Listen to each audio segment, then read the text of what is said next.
ఏ యోగ్యత లేని నన్ను నీవు ప్రేమించినావు దేవా, ఏ అర్హత లేని నన్ను నీవు రక్షించినావు ప్రభులోనికి మనం వెళ్ళగలిగితే దైవ వాక్యములో నుండి చూడండి, ఎఫెసీయులకు రాస్తూ అపోస్తుడైన పౌలు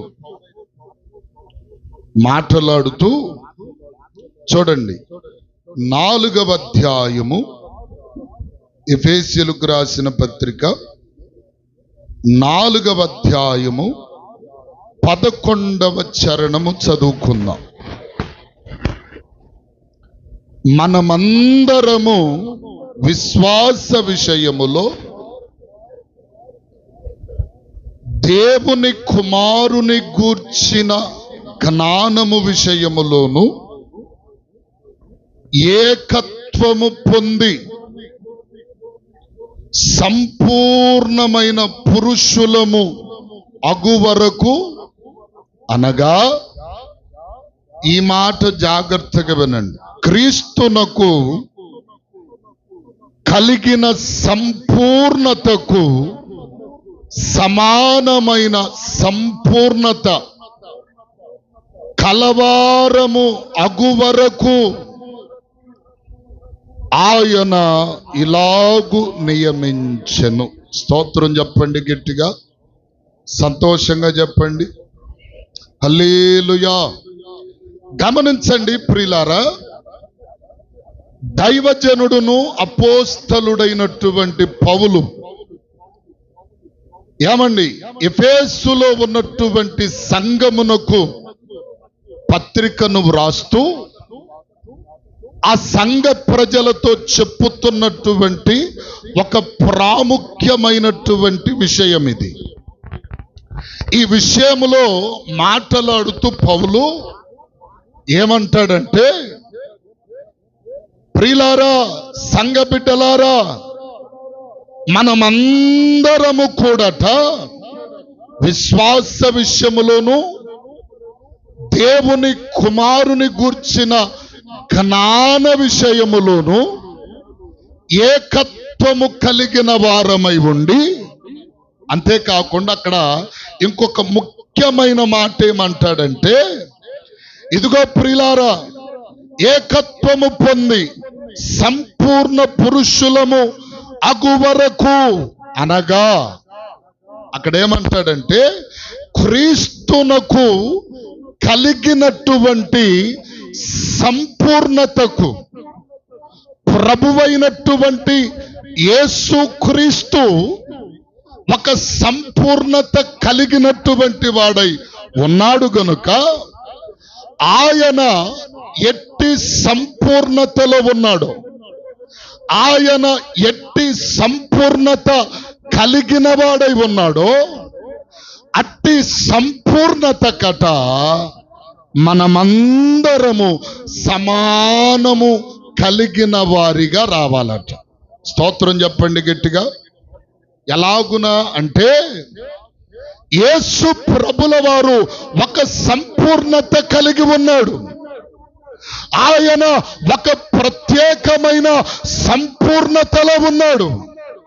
ఆ సంపూర్ణత ఎలాగైతే ప్రభు కలిగి ఉన్నాడో అట్టి సంపూర్ణత మనము కూడా కలిగి ఉండాలంటే ఆయన కంటే తక్కువైన సంపూర్ణత కాదు. ఇదిగో ప్రియులారా, ఆయన ఎట్టి సంపూర్ణతలో ఉన్నాడో అట్టి సంపూర్ణత మనలో కూడా రావాలి అని వాక్యం చెప్తుంది. స్తోత్రం చెప్పండి గట్టిగా, చెప్పండి హల్లెలూయా. అంటే మీకు అర్థం కావటానికి ఒక మాట చెప్తున్నాను. సంపూర్ణత అంటే అర్థమేమిటి అంటే ప్రియులారా, ఇప్పుడు మనం భోజనం ప్లేట్లో పెట్టుకుంటాం కదా, చాలా మంది చాలా నీట్గా తింటారు, ప్లేటు రాతగా పెట్టకుండా. భోజనం ఎట్లా తింటారు? చక్కగా. నేను మాత్రం అట్టాగే తింటాను, నిజం. మెతుకు కూడా కింద పడినను చక్కగా తింటాను. అర్థమవుతుందా? కొంతమంది తింటే దేవునికి స్తోత్రం, గిన్నె చూస్తేనే అంటే ఎందుకు ఈ మాట చెప్తున్నానంటే, సంపూర్ణత అంటే ప్రియులారా, ఏ పని చేసినా ఇదిగో సంపూర్ణంగా చేయాలి. చాలా మంది ఇల్లు ఊడుస్తారు, ఇల్లు ఊడ్చేటప్పుడు ఎక్కడ కసువు అక్కడే పెట్టి చెప్పరే, ఒక పని ఏదన్నా చెబితే భలే శారదగా చేస్తారు, శారదగా కదా చాలా మంది. ఏమండి, ఏది చేసినా ఇదిగో ఒక సంపూర్ణత అనగా ప్రియులారా, ఇప్పుడు ప్రభుల వారు ఒక ఐటు కలిగి ఉన్నాడు అనుకోండి. ఇప్పుడు ప్రభు వారి కంటే మనం తక్కువ కలిగిన వారమై ఉండక ఇప్పుడు ఎలా ఉండాలంటున్నాడు, మనము ప్రభుతో ఈక్వల్ గా ఉండాలి. ఎట్లంట చెప్పరే, ఎట్లా సమానంగా ఉండాలి. అంటే ప్రభు కంటే మనము తక్కువ వారిగా ఉండవద్దు. ప్రభు ఎట్టి సంపూర్ణత కలిగి ఉన్నాడో అట్టి సంపూర్ణత మనలో రావాలి అని అపోస్తలుడైన పౌలు ప్రకటిస్తున్నాడు. స్తోత్రం చెప్పండి గట్టిగా. ఇప్పుడు ఈ సంపూర్ణత అనగా అర్థం ఏమిటి అంటే, వాక్యములో చూడండి, మత్తయి సువార్తలోనికి రండి. మత్తయి సువార్త 19వ అధ్యాయం 26, 22 వరకు చదవండి. 16 నుండి 22 వరకు 19వ అధ్యాయం. బోధకుడా, నిత్య జీవమును పొందుటకు నేనేం చెయ్యాలి ఆయన అడిగెను. అందుకు ఆయన మంచివాడు ఒక్కడే, నీవు జీవములో ప్రవేశింప కోరినట్లయితే ఆజ్ఞలు గైకొనమని చెప్పాను. అందుకు ఏ ఆజ్ఞలు అన్నాడు ఇతడు. చదవమ్మా. నరహత్య చేయొద్దు,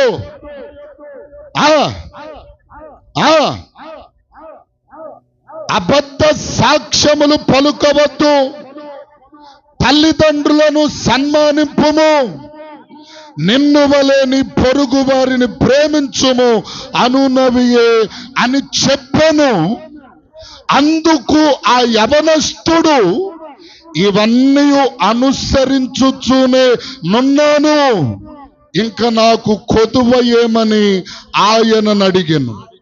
అందుకు యేసు, నీవు పరిపూర్ణుడవగుటకు కోరినడలా పోయి నీ ఆస్తి నమ్మి పేదలకిమ్ము, అప్పుడు పరలోకములో నీకు ధనము కలుగును అన్నాడు.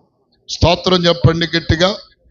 పరిపూర్ణుడవు అగుటకు కోరిన ఎడల అంటే ఏదైనా లోపము మన జీవితంలో ఉంటే మనం పరిపూర్ణులము చెప్పరే. ఏమండి, ఇప్పుడు యేసు ప్రభు దగ్గరికి యవనస్తుడొచ్చాడు. యవనస్తుడొచ్చి నిత్య జీవమును పొందాలయ్యా, నేనేం చెయ్యాలి చెబితే చేస్తానన్నాడు. అంటే ప్రభు కొన్ని ఆజ్ఞలు చెప్పాడు. చెబితే ఇవన్నీ నేను చిన్నప్పటి నుండి చేస్తూనే వచ్చాను. మార్కు సువార్తలు అంటాడు అదే మాట. ఇదే యవనస్తుని గురించి మాట్లాడుతుంటాడు. నీకు ఒక్కటి కొదువై ఉన్నది గనుక నీ ఆస్తి నమ్మి పేదలకు పంచిపెట్టుము అంటాడు. అంటే పరిపూర్ణుడవు అవటానికి నీలో ఎటువంటి కొదువ లేకుండా ఉండాలి. కొదువనెటువంటిది కలిగి ఉంటే నీలో ఇదిగో ప్రియులారా పరిపూర్ణత రాదు. కొదువేదన్న ఉందనుకోండి, ఏమండి స్తోత్రం చెప్తారు గట్టిగా. బానున్నారా?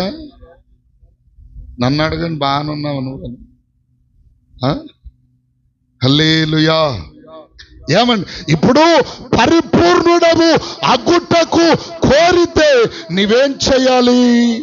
నీ జీవితములో ఒక్కటైనను, అందుకనే ప్రసంగి పుస్తకములు అంటాడు మొదటి అధ్యాయములో, ఇదిగో వంకరగానున్న దానిని చక్కపరచుట శక్యము కాదు, ఇదిగో లోపము కలిగినది ఏదైనా లెక్కలోనికి. చదువుతారా మాట? ప్రసంగి పుస్తకం. వంకరగానున్న దానిని చక్కపరచుట శక్యము కాదు. 1:15 లోపము కలిగినది భక్తైనా, విశ్వాసమైన, ప్రేమైన, ఇదిగో నీ ఆత్మీయ జీవితములో లోపము కలిగిన పరిస్థితి కలిగి నీవేదైనా చేస్తే అది లెక్కలోనికి రాదు. స్తోత్రం చెప్పండి గట్టిగా. అంటే లోపము కలిగి నీవు ఏ పని చేసినా దానికి వచ్చేటువంటి రిజల్ట్ ఏంటంటే నీలో పరిపూర్ణత లేదు.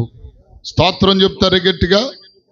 లోపం కలిగి 10 రోజులు కాదు, 20 రోజులు కాదు, 30 రోజులు కాదు, యేసు ప్రభు వెళ్ళి 40 రోజులు ఉపవాసం ఉన్నా సరే యేసు రక్తమే చేయం, అది లెక్కలోనికే చెప్పరే. హల్లెలూయా. మౌనమే అంగీకారం అన్నట్టు మౌనం ఉంది. కొంచెం నేను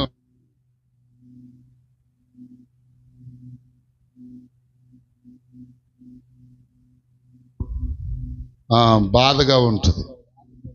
కొంచెం రిపోర్ట్గా చెప్తూ ఉన్నారు అనుకో, రిపీట్గా కొంచెం నాకు కూడా మీకు కూడా అర్థమవుతుంది అన్నట్టుగా నాకు కూడా తెలుస్తుంది. అవునా? మీరేమో చక్కగా తినొచ్చారా? హల్లెలూయా. తినలేదా? చర్చిల అబద్ధాలు మాత్రం ఆడబాక. తినలేదా? దేవుడు నిన్ను దీవించునుగా. ఒక అమ్మాయి పాస్టమ్ గారు వల్ల చెల్లెలు కాదు, అక్క అయింది. కొత్తగా పెళ్ళయింది. వాళ్ళ ఆయన ఏం చేశాడంటే కొత్త భార్యకి కొత్తగా పెళ్ళయిందిగా 1 డజను కోడిగుడ్డులు తెచ్చి 1 కేజీ బంగాళదుంపలు తెచ్చి ఇచ్చాడంట. అమ్మాయి శుభ్రంగా కూరండి, అమ్మాయి శుభ్రంగా తిందాం, కొత్త దంపతులం కదా అన్నాడంట. సరేనండి అంది ఈ అమ్మాయి. బాగా తెలివి కాలేదు, మామూలు తెలివి కాదు. సరే ఆయన ఇచ్చి బయటికి వెళ్ళాడు. ఈ అమ్మాయి ఏం చేసింది? ఉడకబెడుతుంది. కోడిగుడ్లు బంగాళదుంపలు ఉడకబెడతారు మీరు? మా ఊర్లో ఉడకబెడతారులే అమ్మా, ఉడకబెడుతున్నారు. ఉడకబెడతా గుడ్డు ఉడికిందో లేదనో నాకు గుడ్డు తీసింది. గుడ్డు తీసి తినేసిన తర్వాత మళ్ళా మొత్తం ఒలిచేటప్పుడు ఇంకొక గుడ్డు తింది. ఇప్పటికి ఎన్ని అయినాయి? 2 గుడ్లు అయిపోయి. ఈడేం బయటే ఉన్నాడు, ఎవడు? కొత్త పెళ్లి కొడుకు బయటే ఉన్నాడు. సరే ఆ గుడ్లు పెంకు తీసేటప్పుడు ఒకటి తిని మరలా కొంతమంది టేస్ట్ కోసం నూనెలో వేపుతారు కదా, నూనెలో ఏపిందంట. ఏపి ఇదెట్టుందోనని మళ్ళీ ఇంకొక గుడ్డు తింది. 3 గుడ్డులు తింది. 3 గుడ్డులు తిని బంగాళదుంపలు వేసి, ఉప్పు వేసింది, కారం వేసింది, మొత్తం వేసి ఇంకొకటి తింది. మొత్తం ఆడొచ్చేలేక 12 గుడ్డులు తినేసింది. 12 గుడ్డులు తినేసింది. అట్టెవరు తిని రాలేదుగా, తిన్నారా? 12 గుడ్లు కదా నేను అంటుంది. స్తోత్రం చెప్పండి గట్టిగా. ఆ అబ్బాయి వచ్చి అమ్మాయి గుడ్లే అంటే ఏడోనే మొత్తం తినేసాను అందంట. మొత్తం డజను గుడ్లు ఒక్కదాన్ని మెట్ట తిన్నాం అమ్మాయి అంటే, ఉప్పు చూస్తానికి ఒకటి, ఉడికిందా లేదని కారం చూస్తానికి ఒకటి, అన్ని తినేసాను అని చెప్పింది. హల్లెలూయా. గమనించండి ప్రియులారా, ఇప్పుడు మనము లోపము కలిగిన స్థితిలో ఉంటే, లోపము కలిగిన భక్తి మన జీవితంలో ఉంటే ప్రియులారా, అది లెక్కలోనికి రాదు. నీవు ఏ విధానము దైవ సన్నిధిలో ప్రియులారా జరిగిస్తూ ఉంటే లోపము కలిగిన స్థితిలో నీవు ఆత్మీయముగా నడిపించబడితే ఆ భక్తి అనేటువంటిది లెక్కలోనికి రాదండి. నువ్వు పరిపూర్ణుడు ఎప్పటికీ కాలేదు. స్తోత్రం చెప్పండి గట్టిగా. అందుకనే పరిపూర్ణత అనగా అర్థం ఏమిటంటే నీలో ఎట్టి లోపము ఉండకూడదు. లోపము లేకపోతే నీవు నిజమైన పరిపూర్ణుడవే. స్తోత్రం చెప్పండి గట్టిగా. అందుకనే క్రీస్తుకు కలిగిన పరిపూర్ణతకు సమానమైన పరిపూర్ణత మనలో కూడా. క్రీస్తులే లోపమన్న ఉందా? యేసు ప్రభులు ఉందా? చెప్పరే, ఏది లేదు. పొంతు పిలాతు ఎదుట నిలబెడితే ఆయన యందు నాకు ఏ దోషము కనబడలేదు అన్నాడు. దేవునికి స్తోత్రం కలుగును గాక. అంటే ప్రభువులో చూచుటకే గాని వర్ణించుటకే గాని ఏ విధమైన నెపములు మోపుటకైనను ఒక్క లోపము కనబడలేదు. అందుకని ఆయన పరిపూర్ణుడు కనుక ఆయనను వెంబడించు వారందరూ ఎలా ఉండాలట? పరిపూర్ణులై ఉండాలి. స్తోత్రం చెప్పండి గట్టిగా. ఇప్పుడు పరిపూర్ణత అంటే ఏమిటి అనే దాని విషయమై ఇంకా కొంచెం ముందుకు వెళితే ఆదికాండములోనికి రండి. ఆదికాండము 24వ అధ్యాయం ప్రియులారా 10వ వచనము నుండి చూడండి. ఆదికాండం 24వ అధ్యాయం చూడండి. అక్కడ వ్రాయబడినటువంటి కొన్ని సంగతులు మనం చూస్తాం. చదవమ్మా. 10 నుండి కొన్ని మాటలు చదవండి.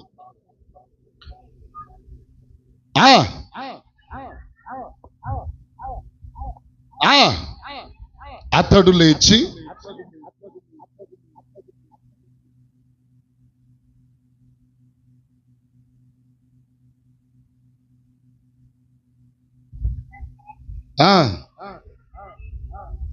ఉన్నా నాహోరు పట్టణము చేరి వచ్చునప్పటికీ తన ఒంటెలను మోకరింపచేసెను. ఇట్లనేను నేను వచ్చిన కార్యము త్వరలో సఫలము చేసి నా యజమానుడగు అబ్రహాము మీద అనుగ్రహము చూపుము, చిత్తగించుము. నేను ఈ నీళ్ల ఊట ఎత్త నిలుచున్నాను. ఈ ఊరి వారి పిల్లలు నీళ్లు చేదుకొనుటకు వచ్చుచున్నారు. నేను త్రాగునట్లు దయచేసి నీ కడవను వంచుమని నేను చెప్పగా అయ్యా నీవు త్రాగుము, నీ ఒంటెలకు కూడా నీళ్లు పెట్టెదనని ఏ చిన్నది చెప్పునో ఆమెయే నీ సేవకుడైన ఇస్సాకుకు. అందువలన తెలుసుకొందునను. స్తోత్రం చెప్పండి గట్టిగా, చెప్పండి హల్లెలూయా. ఇప్పుడు ఇక్కడ జరిగిన విషయం అంతా మనకు తెలుసు. అబ్రహాము ప్రియులారా తన కుమారుడైనటువంటి ఇస్సాకుకు వివాహము చేయనుద్దేశించిన వాడై తన ఇంట ఉన్నటువంటి పెద్ద దాసుడైనటువంటి ఎలియాజరును పిలిపించాడు. పిలిపిస్తే ఎలియాజరు అతని దగ్గరకు వచ్చి అయ్యా చిత్తం అన్నప్పుడు ఎలియాజరుతో చెప్తున్నాడు, అయ్యా నువ్వు వెళ్ళి నా కుమారుడైన ఇస్సాకుకు పెండ్లి కుమార్తెను సిద్ధపరుచుకుని రమ్మని చెప్తే 10 ఒంటెలు తీసుకున్నాడు. ఆ ఒంటెల మీద కొంత నగలు నట్ర పెట్టుకున్నాడు. బయలుదేరి వెళ్ళాడు. వెళ్ళేసరికి అక్కడ మనం చూడగలిగితే ప్రియులారా ఏమండి, నాహోరు పట్టణము చేరేసరికి సాయంకాలం అయిందట. ఎంతైంది? సాయంకాలం అయింది. సాయంకాలము ఇదిగో ప్రియులారా, బావి దగ్గరకు తీసుకొని వెళ్ళి ఒంటెలను మోకరింప చేశాడు. ఒంటెలు ఎలా వచ్చాయి? ఒంటెలు ఎలా వచ్చాయి? అబ్రహాము దగ్గర నుండి కొంత పెద్ద మొత్తంలోనే ఒంటెలు బరువు మోసుకొచ్చాయి. సరే, మోసుకొని వచ్చినటువంటి ఆ ఒంటెలను మోకరింపచేసి ఇతడనుకుంటున్నాడు ఏమనంటే, ఏమండి, ఇదిగో చిన్నవారు ఈ ఊరి ఆడపిల్లలు నీళ్లు చేదుకొనడానికి ఈ బావి దగ్గరకు వస్తారు కదా, వచ్చినప్పుడు ఇదిగో ఈ ఊరి ఆడపిల్లలను నేనేమని అడగాలంటే, నాకు దాహం అవుతుందమ్మా, కాసిని నీళ్లు పోయి అని ప్రతి ఒక్కరిని అడగాలి. అడిగినప్పుడు మనమైతే ఏం చేస్తాం? అమ్మ నీళ్ళు నా వెనకాల ఒక 10 గేదెలను వేసుకొని వచ్చాను అనుకో, అమ్మ నీళ్ళు అమ్మ అంటే, పాస్టర్ గారు నువ్వు తాగు, నీ గేదెలకు కూడా కుడి తెరతానంటారా? చెప్పరే, అంటారు ఎవరన్నా? ఇప్పుడు మరి ఎలియాజరు అనుకుంటున్నాడు, అయ్యా నీవు తాగు, ఇదిగో నీ ఒంటెలకు కూడా నీళ్లు పోస్తానని ఏ చిన్నదైతే చెప్తుందో ఆ చిన్నది నా దాసుడైన ఇస్సాకుకు భార్య అగును అనుకున్నాడు. ఇది ఎక్కడ? మనస్సులో అనుకుంటున్నాడు. స్తోత్రం చెప్పండి గట్టిగా. ఇప్పుడు గమనించండి ప్రియులారా, ఇదిగో అబ్రహాము తండ్రి అయిన దేవునికి సాదృశ్యముగా ఉంటే, ఇదిగో కుమారుడైన ఇస్సాకు యేసుక్రీస్తుకు సాదృశ్యముగా ఉంటే, ఇదిగో ప్రియులారా రెబెక్క సంగమునకు సాదృశ్యమై ఉంది. అంతేకాదు ఎలియాజరు పరిశుద్ధాత్మునికి సాదృశ్యంగా ఉన్నాడు. ఈ పరిశుద్ధాత్ముడు ఏమి ఉద్దేశము కలిగి ఉన్నాడంటే, తన మనస్సులో ఒక ఆలోచన కలిగి ఉన్నాడు. ఆలోచన ఏంటంటే, నేను నీళ్లు తాగుటకు ఏ చిన్నదాన్నైతే అడుగుతానో ఆమె నేను త్రాగుటకు కాదు, నా ఒంటెలకు కూడా. చెప్పరే, ఎవరన్నా చేస్తారట? 10 ఒంటెలు ఉన్నాయి, ఒంట ఒక్కొక్కటి 5-6 బిందులు తాగి దేవునికి స్తోత్రం. ఏమండి, గమనించండి ప్రియులారా, ఎలియాజరు ఏమండి పరిశుద్ధాత్మనికి సాదృశ్యమై ఉన్నాడు. ఒంటెలు దైవజనులకు సాదృశ్యం. అంతేకాదు అక్కడ మనం చూడగలుగుతాం, ఏమండి సాయంకాలమున ఒంటెలను మోకరింపజేశాడు. సాయంకాలం అనగా రాకడకు గుర్తు. ఇంకొక మాట అక్కడే ఉంటుంది, కడవ అనేటువంటి మాట ఉంటుంది. కడవ నింపబడిన అనుభవములో ఉండాలి. నీళ్లు అనేకుల దాహము తీర్చేదిగా ఉండాలి. ఇప్పుడు గమనించండి ప్రియులారా, పరిపూర్ణత అంటే ఏమిటంటే, దేవుడు ఏదైతే ఉద్దేశము కలిగి ఉన్నాడో, ఏమండి ఆ ఉద్దేశము నెరవేర్చబడాలి. ఎట్లాగూ అంటే, ఇప్పుడు ఆ ఊరి చిన్నవారు చాలా మంది ఆడపిల్లలు వచ్చారు.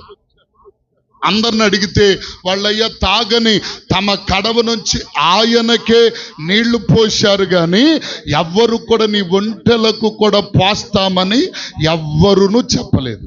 ఇప్పుడు ఎలియాజరు మనసులో ఒకటి ఫిక్స్ అయి ఉన్నాడు, ఒక ఆలోచన కలిగి ఉన్నాడు. ఆలోచన కలిగి ఉంటే, ఇదిగో ప్రియులారా ఏమండి, ఇదిగో ఎలియాజరు యొక్క ఉద్దేశము తీర్చటానికి ఒక చిన్నది రాని వచ్చింది. ఆమె పేరే రెబెక్క. స్తోత్రం చెప్పండి గట్టిగా. రెబెక్క వచ్చింది ప్రియులారా. వచ్చి అంటుంది కదా, ఇదిగో అడిగాడమ్మా, నేను త్రాగుటకు కాస్త నీళ్లు పోయి అంటే, అయ్యా నీవు తాగటం ఏంటి? నువ్వు తాగు, నీ ఒంటెలకు కూడా నేను నీళ్లు చేది పోస్తాను. స్తోత్రం చెప్పండి గట్టిగా. అంటే చెప్పనిది కూడా చేయటం అంటే దైవ సన్నిధిలో ఎవరన్నా చెబితే అర్థమవుతుందా మీకు? ఇప్పుడు పరిశుద్ధాత్ముడు ఏం కలిగి ఉన్నాడు? ఒక ఆలోచన కలిగి ఉన్నాడు.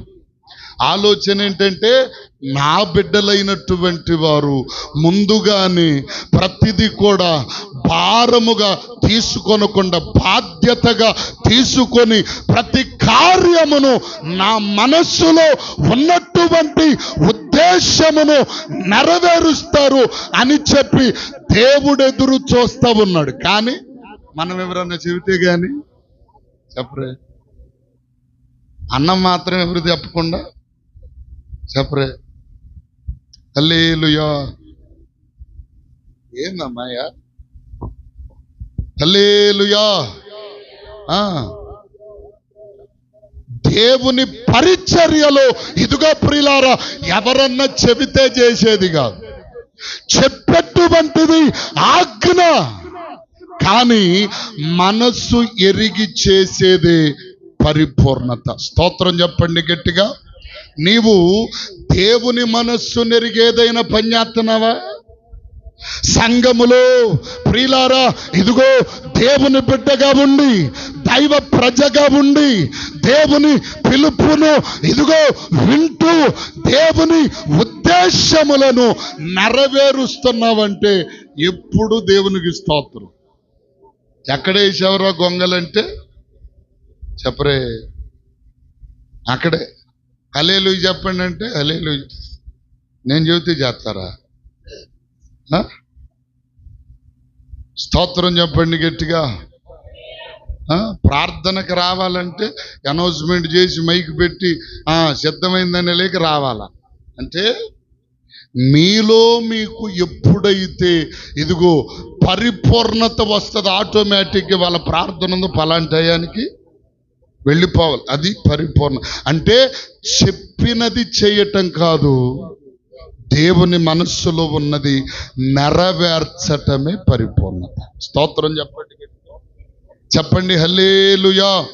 ఏమండి, ఇప్పుడు దేవుడు ఆలోచించినట్లుగా ఇదిగో మనం చేయగలిగితే, దేవుడు ఏదైతే ఉద్దేశించాడో, దేవుడు ఏదైతే ఆలోచన కలిగి ఉన్నాడో ఆ ఆలోచన యావత్తును మనము నిశ్చయముగా చేయగలిగితే ప్రియులారా, ఏమండి, దానినే దేవుని వాక్యం అంటుంది పరిపూర్ణత. పరిపూర్ణ. ఇప్పుడు ఎంతమంది విశ్వాసులు ఉన్నాం? విశ్వాసులము ఏమండి, చర్చిలో కానీ దైవ కార్యక్రమాలలో కానీ ప్రతి విధమైన పనిలో ఇది చేయండి అని చెబితే చేస్తే దైవజనులకు సంతోషమా, లేకపోతే చెప్పకుండానే మనస్సు నెరిగి చేస్తే సంతోషమా? అమ్మా, చెప్పి చేస్తే సంతోషమా, చెప్పకుండా చేస్తే సంతోషం?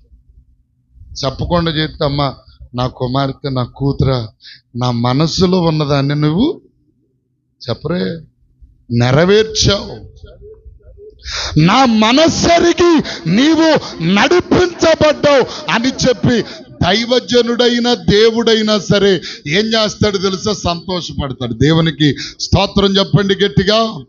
ఇప్పుడు రెబెక్క అదే చేస్తుంది. అయ్యా, నీవు నీళ్లు తాగు, నీవు నీళ్లు తాగుతూ ఉంటే నేను నీ ఒంటెలకు నీళ్లు పోస్తా. ఇప్పుడు గమనించండి ప్రియులారా, ఒంటెలు ఏం చేస్తున్నాయి? ఏమండి, అబ్రహాము వాటి మీద వేసినటువంటి భారమును మోసుకొని వచ్చి నాహోర్ అనేటువంటి పట్టణము వరకు ఆ భారమును మోసుకొని అలసినటువంటివై మోకరింపబడ్డాయి. ఎక్కడ మోకరింపబడ్డాయి అంటే ఘాటి కాడ, అంటే నీళ్లు పోసేటువంటి. ఇప్పుడు ఒంటెలు ఎవరికి సాదృశ్యం చెప్పరే? దైవజనులకు సాదృశ్యం. ఒంటెలుగా ఉన్న దైవజనులు భారమును మోసి మోసి మోసి ప్రియులారా అలసిపోయినవై ఇప్పుడు ఎక్కడ మోకరిల్లాయి అంటే ఏమండి ఘాటి కాడ మోకరిల్లాయి. ఎందుకు మోకరిల్లాయి? నీళ్ళు ఎవరన్నా పోతారేమో కదా. ఇప్పుడు అసలు ఇంకొక మాట చెప్పనా, నీళ్లు పోస్తాయని చెప్పి ఎవరో ఒకళ్ళు వచ్చి నీళ్లు పోయిపోరా, మేము దాకపోమా అన్నటువంటి విధముతో ఏమండి ఒంటిలో ఏం చేస్తున్నాయి? మోకరిల్లాయి ప్రార్థిస్తున్నాయి, ప్రభు ఎవరో ఒకళ్ళని పంపు. ఈరోజు పరిస్థితి ఎట్లొచ్చిందో తెలుసా? సేవకులు ఇంట్లో ఉన్నా లేకపోయినా, మంచిగా ఉన్నా లేకపోయినా, డబ్బు ఉన్నా లేకపోయినా, ముఖాన్ని మాత్రం చిరునవ్వు చెప్పరే. చిరునవ్వు ఎవరు పలకరించినమ్మా వందనాలమ్మా. నీకు అర్థమవుతున్నాయా అమ్మా? హల్లెలూయా. అర్థమవుతుందా నేను చెప్పేది? ఉన్నా లేకపోయినా ముఖాన్ని మాత్రం చెప్పరే చిరునవ్వు ఉంటుంది. అంతేకాదు పరిస్థితి ఎట్లా ఉంటుందంటే బయటికి వెళ్ళినప్పుడు రాజకుమారులాగా వెళ్తాం, ఇంట్లో మాత్రం చెప్పరే ఇంట్లో మాత్రం బయట చూసే వాళ్ళకు మాత్రం జంజమతం అటాసం రెట్టమతం అన్నీ కలిసి వస్తాయి. దేవునికి స్తోత్రం కలుగునుగాక. ఏమండి ఈ మధ్య ఒక 2 సంవత్సరాల క్రితం నేను మధ్యలో టాపిక్ పని చేస్తా. ఇది ఖాళీగా కొంచెం బాధలు ఎక్కువగా ఉన్నాయంటే టాపిక్ పనికి వెళ్తా. ఈ టాపిక్ పనికి వెళ్ళింది ఎవడికి తెలియదుగా. సరే ఇది పక్కన పెట్టండి. ఎవరన్నా లారీ తోలటానికి పిలిస్తే వెళ్తా. నైట్ అల్లా నిద్ర లేకుండా కళ్ళు తోలుకుంటూ వస్తా. బాగా తాగినోడు తోలినట్టు తోలుకుంటూ వస్తా. ఏమండి నిజం, రోజుగా లేదు ఒక 1300 1500 ఖర్చులు ఇవన్నీ. నైట్ అంతా నిద్రగా తోలుకొని నా ఈ చర్చిలో వచ్చేంత తెలుసా? మా కానుకలు ఎంత తెలుసా? మా కానుకలు 300 నుండి 600 లోపు. అర్థమవుతుందా? ఈ 600 ఎక్కడొచ్చో మొత్తం ఇస్తే సరే నాకేంటి, నేను అటు ఇటు బాగా ఎక్కువగా తిరుగుతా. ఇంట్లో ఉన్నా లేకపోయినా తిరగటం మాత్రం చెప్పరే అన్నమ్మ. అప్పు చేసైనా సరే నిప్పుకూడదు అంట. దేవునికి స్తోత్రం. అది సరే. ఈ మధ్యలో ఏం చేశానంటే కారు ఒకటి తీసుకొచ్చి ఎందుకు? మేము తిరగటానికి, ఎప్పుడన్నా ఎక్కడికన్నా వెళ్తానికి కారు తీసుకొచ్చేలేక సంఘంలో ఒకడెట్టాగా చూస్తున్నాడు. హ్యాండ్ నుంచి తెచ్చాడు కారు. ఎవడిచ్చాడు? నీ తాతగాడు ఏమన్నా ఇచ్చాడు నాకు. దాని మీద 3 నెలలు ప్రియులారా డిటెక్టివ్ గాని అదేంటది, అదేనా డిటెక్టివేనా, సిబిఐ గాని ఎంక్వైరీ చేసిన పాస్టర్ గారికి డబ్బులు ఏడు నుంచి వచ్చాయి.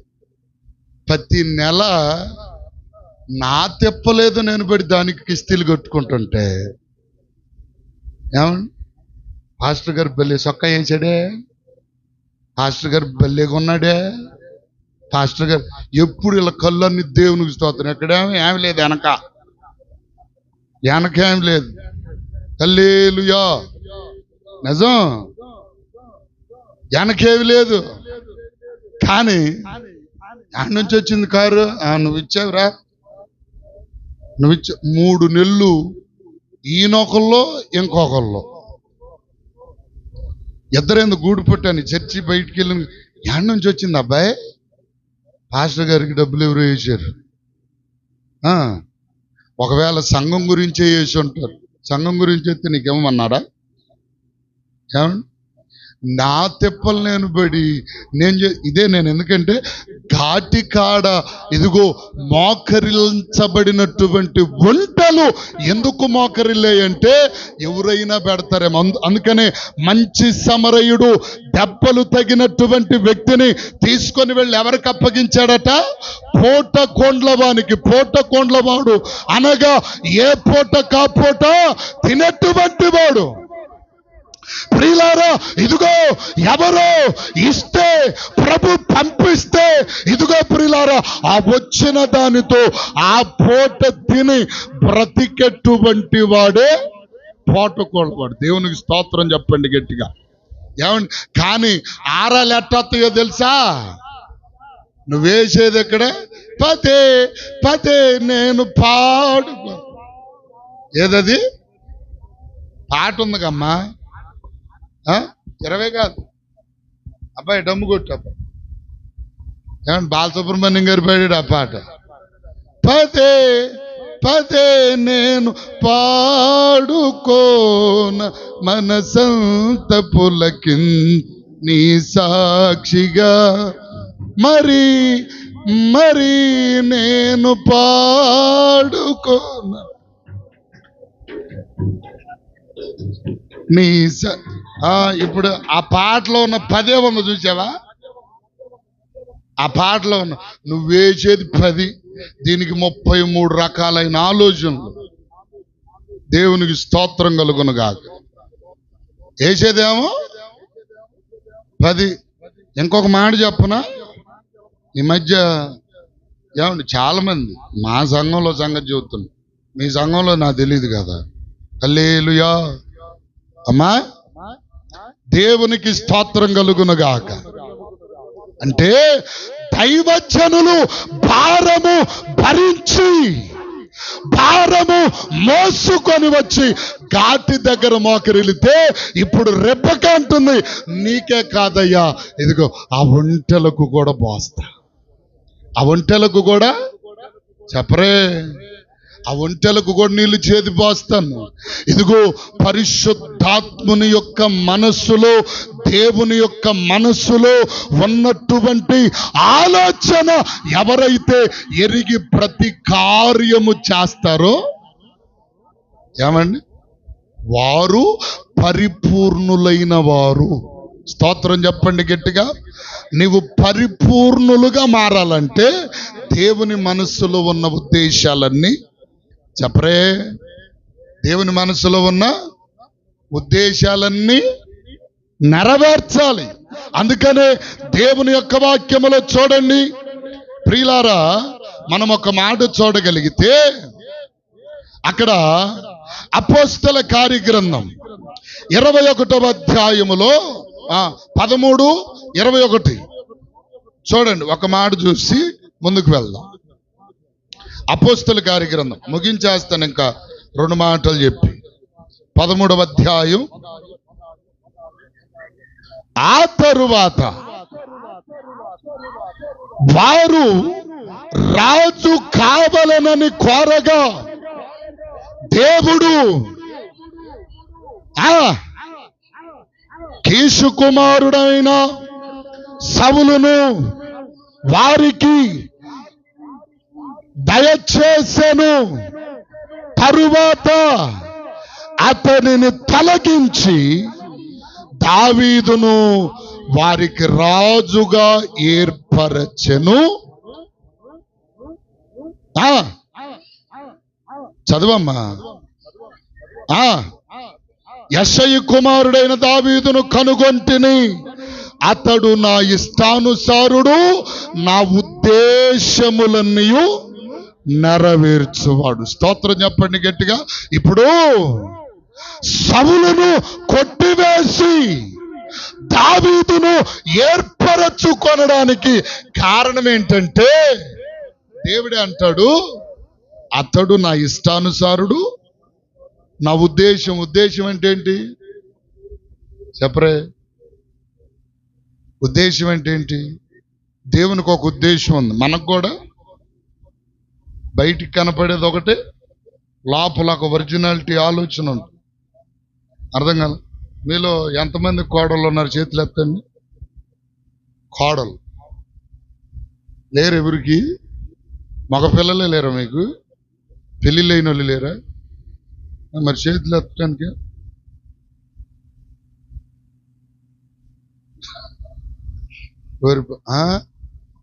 మరి చేతులు ఎవరికి లేరు అనుకుంటున్నారు? సరే, అత్తల కింద కోడళ్ళు ఎంతమంది? చేతులు ఎత్తండి అమ్మ. ఒక అత్త ఒకప్పుడు కోడలే కదా. మీరెవరు కోడలు కాదా? ఇప్పుడు అత్త అనుకుంటుంది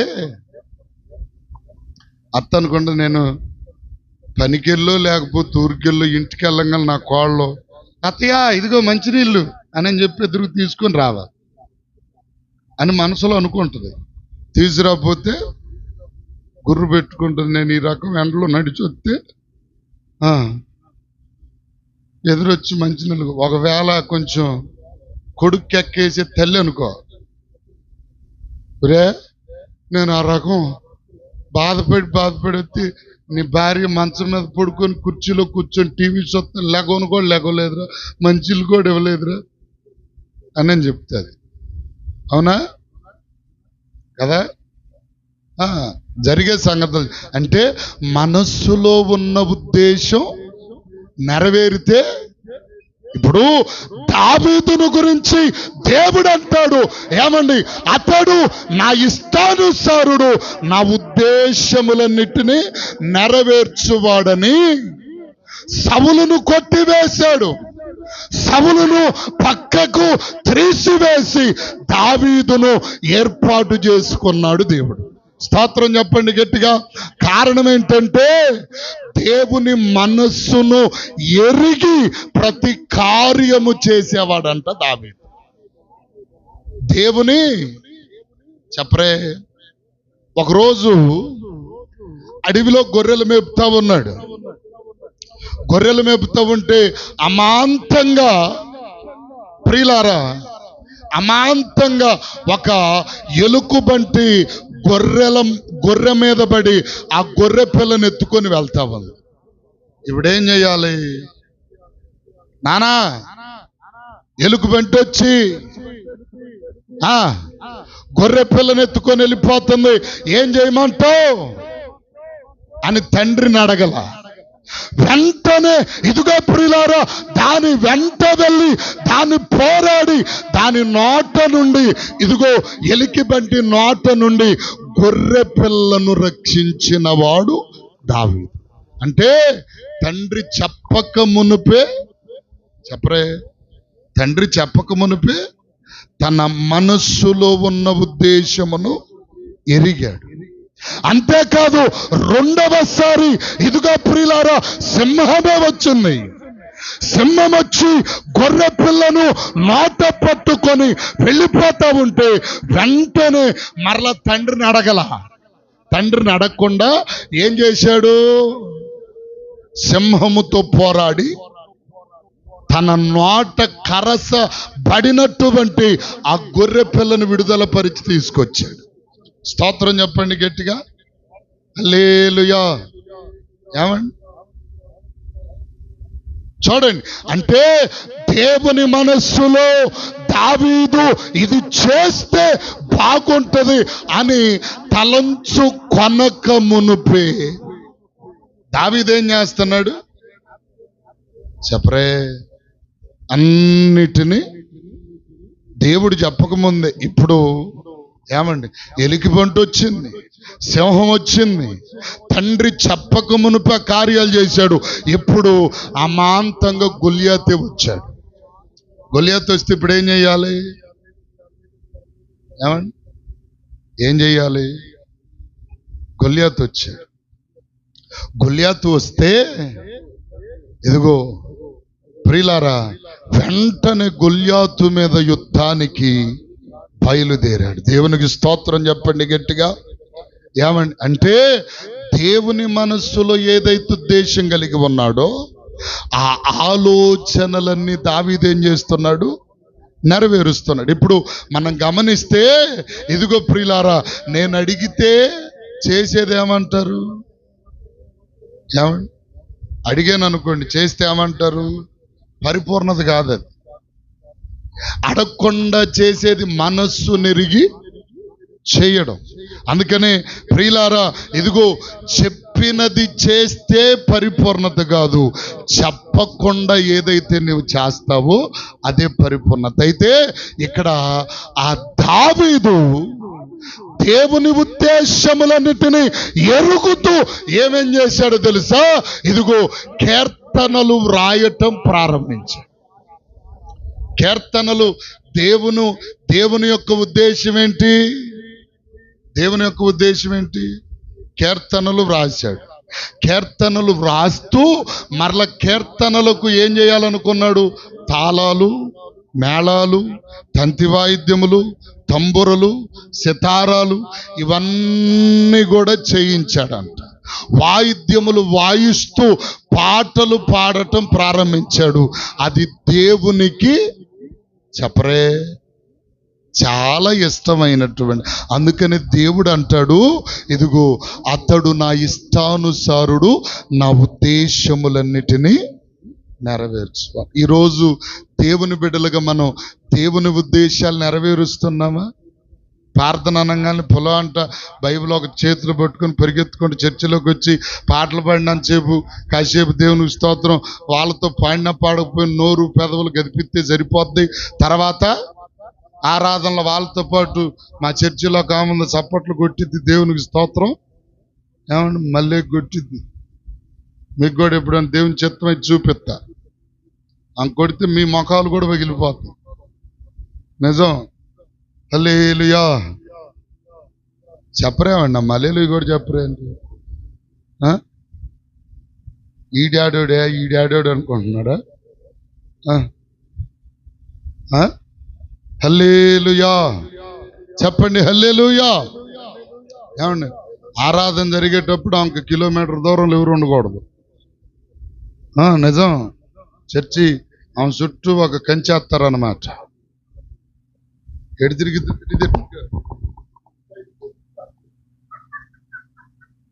పేకలుగా నిసిరేసినాడు దేవునికి స్తోత్రం. అర్థం కాదు. అట్లాంటి వాళ్ళు ఎవరు లేరుగా. దేవుడు మిమ్మల్ని దీవించును కాక. ఏమండి? కొంతమంది సీటు పేకలు వేచి ఉంటుంది. ఏమండి? చుట్టూ తిరుగుతారు ఇట్ట ఇట్ట ఇట్ట.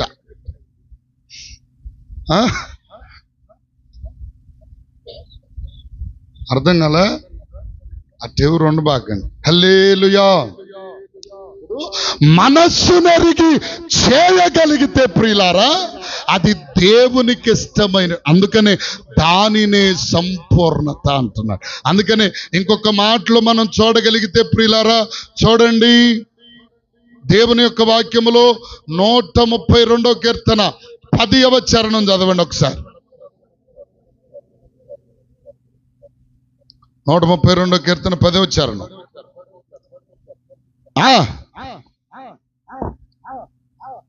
చదువమ్మా. 132:13 రా.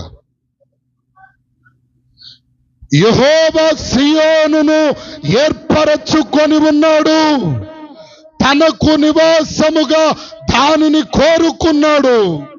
ఇదిగో ఇదే నేను కోరినటువంటి స్థానం. దేవుడు కోరుకుంటుందేంటి? దేవుడు కోరుకుంటుందేంటి అంటే, ఇదిగో ప్రియులారా, ఆయనకు బిడ్డలుగా, ఆయనకు కుమార్తెలుగా, ఆయనకు పిల్లలుగా ఎవరైతే ఏర్పాటు చేయబడ్డారో వారు ఆయన మనస్సు నెరిగి ప్రతి కార్యం చేస్తే దేవుడు అంటాడు, ఇదిగో నేను నీ నుండి కోరుకున్నది ఇదే. ఏమండి? దేవుడు మన నుండి ఏం చేస్తాడు? కోరుకున్నది ఇదే. అంతేకాదు హెబ్రీ పత్రిక 6:4 ఒక మాట ఉంది. వాక్యములు మనం చూస్తే ఇదిగో కుమారుడైన వాడు ఏం చేస్తాడండి? మనస్సు ఎరుగుతాడు. కుమారుడు ఏం చేస్తాడు? మనసు ఎరుగుతాడు. పనుడు ఏం చేస్తాడు? పనుడు ఏం చేస్తాడు రా? ఇప్పుడు నా దగ్గర జీతగాడు ఉన్నాడు అనుకో, పనుడు ఏం చేస్తాడు? అయ్యా ఏం చేయమంటావు అయ్యగారు? ఇప్పుడు మీరు పనుల్లో కుమారులో కుమార్తెలు మరి చెప్తేనే చేస్తారా? అమ్మా కుమారులా కుమార్తెలా లేకపోతే పనులా? చెప్పరే. హల్లెలూయా హల్లెలూయా. హుషారుగా చెప్పండి అందరూ హల్లెలూయా. ఇప్పుడు మనం కుమారులమా కుమార్తెలమా లేకపోతే ప్రియులారా ఇదిగో పనివారమా? పనివాడు ఏం చేస్తాడు? అయ్యగారు ఏం చేయమంటారు చెప్పండి, అమ్మగారు ఏం చేయమంటారు చెప్పండి అమ్మగారు అంటే చెబితే చేసేవాడు పనివాడు. కుమారుడు ఏం చేస్తాడు చెప్పకుండా? ఇప్పుడు మా బాబాయ్ ఉన్నాడు అనుకోండి, మనోజ్ ఉన్నాడు, బయటికి వెళ్తాడు, మార్కెట్కి వెళ్తాడు, వాడికి చికెన్ తినాలనుకుంది, మా బాబాయ్ గారికి ఏదో తినాలనుకున్నాడు, కూరగాయలు వండితే బాగుండు, సరే లేకపోతే మటన్ చేపలు ఏదో ఒకటి తెచ్చాడు, అధికారంతో తెచ్చేసేసాడు అంతే. పనోడు పనోడుండి ఏదన్నా చేశాడు అనుకో, రేయ్ నేను చెప్పుకోండి నువ్వెందుకు చేసావురా, ఎవడు తెమ్మన్నారా, తీసుకెళ్ళానని చెప్పి అధికారంతో ఏం చేస్తాం? స్తోత్రం కలుగును గాక. అందుకనే మనం పనివారిమా కుమారులమా? ఒక్క విషయం, దేవుడు నువ్వు కుమారుడు అయితే మనస్సెరిగి దేవుని సన్నిధిలో పని చేస్తావు. ఏమంటే పనోడు అనుకో ఎప్పుడే కదే బ్యాచ్. ఏ బ్యాచ్? నాడు చెప్పింది సీట్ బ్యాకల్ బ్యాచ్. ఇంకా ఇదిగో మనం పరిపూర్ణమైనటువంటి స్థితిలోనికి రావటానికి ఆ మాట కూడా చదవండి. 6:4 హెబ్రీ పత్రిక 6:4. ఒకసారి వెలిగింపబడి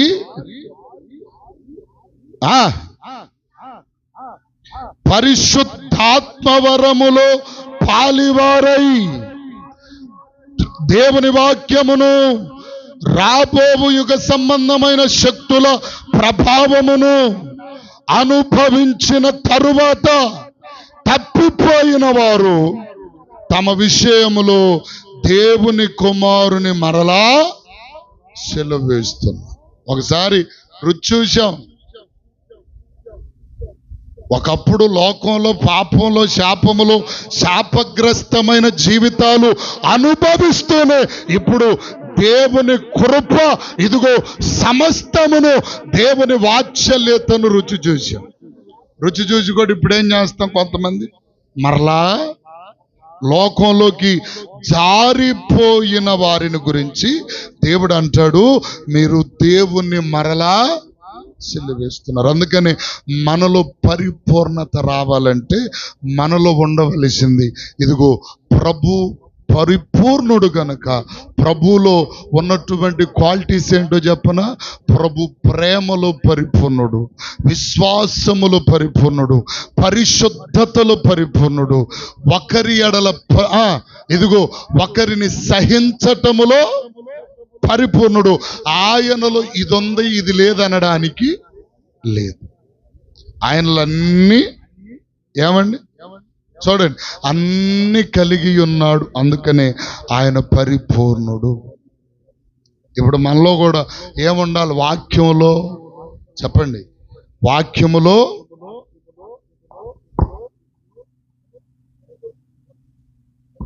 పట్టిద్దామన్నట్టు చచ్చినాల కాడ మౌనం పట్టిద్దామన్నట్టుగా మౌనంగా ఉంటారే. చెప్పండి, వాక్యములో పరిపూర్ణత రావాలి, ప్రేమలో పరిపూర్ణత రావాలి, విశ్వాసములో పరిపూర్ణత అంటే విశ్వాసంలో లోపం ఉండకూడదు. ఏమండి? పరిశుద్ధతలో లోపం ఉండకూడదు, ప్రేమలో లోపం ఉండకూడదు, ఎదుటి వారి పట్ల ఏమండి సహోదరత్వమును చూపుటలో లోపం ఉండకూడదు. నీ ఆత్మీయ జీవితంలో ఎటు చూచినా లోపం ఉండకూడదు. అలా లోపమే ఉంటే నీ జీవితంలో పరిపూర్ణత చెప్పండి ఏమండి ఇదిగో సంపూర్ణులు పరిపూర్ణులు అంతేనా? పరిపూర్ణులు, సంపూర్ణులు. పరిపూర్ణత చెందినవాడు సంపూర్ణతలోనికి వస్తాడు. సంపూర్ణతలోనికి వస్తే ఆ తర్వాత మనం చేరేది పరలోకరాజ్యం, దేవుడు ఉండేటువంటి స్థానం. అది పరిపూర్ణులైన వారు సంపూర్ణతలోనికి వచ్చినప్పుడే ఆ పరలోక రాజ్య ప్రవేశం అనేది మనకు దొరుకుతుంది. ఈరోజు ఇది ఈ ఉపవాస కోడికలన్నీ ఎందుకు జరుగుతున్నాయంటే మనల్ని క్రీస్తునందు సంపూర్ణునిగా సిద్ధపరచుట కొరకే. మనం ఇప్పుడేమవ్వాలి చెప్పండి? సంపూర్ణత అంటే అర్థం ఏంటి? పాస్టర్ గారు చెబుతాళ్ళే చెప్పేదాకా మనం చేయకూడదు అనేది కాదు. పాస్టర్ గారి మనస్సెరిగి, దేవుని మనస్సెరిగి, ఏమండి, దేవుడు దావీదుని కీర్తనలు రాయమల్లా, వాయిద్యములు చేయమల్లా, కానీ దేవుని మనస్సేమిటో ఎరిగి కీర్తనలు వ్రాశాడు.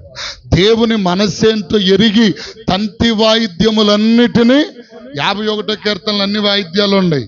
ఏమండి, దినవృత్తాంతముల పుస్తకం 29లో 25లో అనుకుంటా, అదిగో అన్ని వాయిద్యముల గురించి వ్రాయబడ్డాయి. ఇవన్నీ దావీదు చేయించిన వాయిద్యం. ఏమండి, పరలోకములో దేవునికి ఇష్టమైనటువంటిది ఏంటంటే ఇదిగో ప్రియులారా, ఏమండి, లూసిఫర్ గురించి చెప్పబడినటువంటి కొన్ని మాటలు ఉన్నాయి. దైవజనులు మీకు ఆల్రెడీ చెప్పే ఉంటారు. ఏమండి, తన రెక్కలలో నుండి సప్త స్వరముల ధ్వని వినబడుతున్నప్పుడు ఆ సప్త స్వరముల ధ్వనిని బట్టి దేవుడు మైమరచిపోయేటువంటి వాయిద్యములు వచ్చేవంట. అంటే దేవునికి ఇష్టమేదో దావీదు అది ఎరిగాడు. అందుకనే దావీదును గురించి నా ఇష్టానుసారుడు అన్నాడు. నా ఉద్దేశములన్నీ నెరవేర్చేవాడు. దేవుని ఉద్దేశం మనం నెరవేరుస్తున్నామా? ఏమండి, దేవుని ఉద్దేశం నెరవేర్చేవారిగా ఉండాలి. దేవుని ఉద్దేశమే కాదు, దేవుడు అంటాడు దేవుని వాక్యములు ఎబ్రీ పత్రిక లాస్ట్లో ఒక మాట ఉంది. ఆ మాట ఒక్కడు చదవండి, ముగించేస్తాను. ఎబ్రీ పత్రిక ఆఖరి అధ్యాయం 17వ చరణం, 17, 18, 17, 13, 17. నీ పైన నాయకులుగా ఉన్నవారు లెక్కవొప్ప చెప్పవలసిన వారి వలె మీ ఆత్మలను కాయుచున్నారు. వారు దుఃఖముతో పని చేసిన ఎడల మీకు నిష్ప్రయోజనము గనుక దుఃఖముతో కాక ఆనందముతో చేయునట్లు వారి మాట విని వారికి లోబడి ఉండుడి అంటాడు. హల్లెలూయా. మీపై నాయకులుగా ఉన్నవారు ఏం చేయాలి? ఎవరికి లెక్క అప్పు చెప్పాలి? మీకా దేవునికా? దేవునికి. ఎవరు అప్పు చెప్పాలి? దైవజనుడు అప్పు చెప్పాలి. ఎవరిని గురించి? దైవజనుడు గురించి. పెద్దగా చెప్పొచ్చుగా ముందే.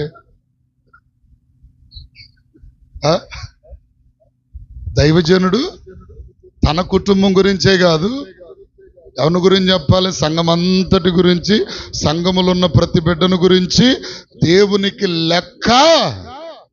ఈ బిడ్డను నీకు అప్పగించాను కదా, ఈ ఆత్మను నీకు అప్పగించాను కదా, సక్రమంగా కాయలేదే, తప్పు చేసినప్పుడు గద్దించలేదే, ప్రార్థనకు రానప్పుడు వెళ్ళి ఇదిగో పరామర్శించలేదే, గాయపరచబడి ఉండగా నువ్వు వెళ్ళి ఇదిగో ఆ గాయములు కట్టలేదే అని చెప్పి ప్రతిదీ లెక్క అడుగుతాడు. ప్రభు అది కాదు ఇది కాదు అంటానికి వీల్లేదా? అర్థమైందా? మీరు చెబుతారు సార్ ఏందమ్మా మరి కనందలయ్యా. కొంతమంది చెబుతారు యామా ప్రార్థనకు రా, కాదు అక్కడ పెళ్ళి అయ్యా, పద్దాకా చెయ్యరుగా. చెప్పరే, పద్దాక ప్రార్థన కూడా రాదు. వాళ్ళు బాగొట్టుకుంటే ఒక్కరోజు దేవుని సన్నిధిని గడిపితేనట 1000 దినాల శ్రేష్టత మనం పొందుకు. మరి ఒక రోజు బాగొట్టుకుంటే 1000 దినాల శ్రేష్టత చెప్పరే, పోగొట్టుకున్న. మరి ఇప్పుడు లెక్క మీ గురించి దైవజనుడు అప్పగించాలి. ఎన్నిసార్లు చెప్పి అనకపోతే వాని గురించి దైవజనుడు ఏం చేస్తాడు తెలుసా? దుఃఖపడతాడు, బాధపడతాడు. అందుకని అక్కడ అంటాడు, వారు దుఃఖముతో ఆ పని చేయకుండానట్లు మీరు మీ దైవజనుల మాటను విని మాటకు లోబడి ఏమంటే నడుచుకోవాలి. స్తోత్రం కలుగునుగాక. కాబట్టి ఇదిగో మనం పరిపూర్ణతలోనికి రావడానికి మనం ఇదిగో ప్రియులారా దేవుని మనసెరిగి దైవజనుని మనసెరిగి నడిపించబడితే మనం నిజమైన పరిపూర్ణతలు అంటే యేసు ప్రభు మనం ఒక్కటే సమానమైన స్థితిలోనికి వస్తాం. అందుకని ప్రభు వారు కూడా అంటాడు, నేనుండే స్థలములో మీరును ఉండులాగున నేను జయించిన తండ్రి సింహాసనములో కూర్చున్నట్లు జయించిన వాడు నా సింహాసనములో కూర్చున్న. భేదమేమి లేదు, అందరం పాపం గురించి ఎత్తబాకండి, అది కాదు. భేదమేమి లేదు, అందరూ జయించిన వారందరూ నా సింహాసనములో నాతో పాటు కూర్చుంటారు. కూర్చుండేవారు ఎవరు? పరిపూర్ణతలోనికి వచ్చిన వారు, జయ జీవితమును కలిగిన వారు, దేవుని మనస్సెరిగి నడిపించబడిన వారు. అట్టి మనస్సు ప్రభు మనందరికిచ్చి ఆయన కృపలో బలపరచి నడిపించునుగాక. ఆమేన్, హల్లెలూయా, ప్రైజ్ ది లార్డ్. అందరికి వందనాలు. దేవుడి కొద్ది మాటలు దీవించునుగాక.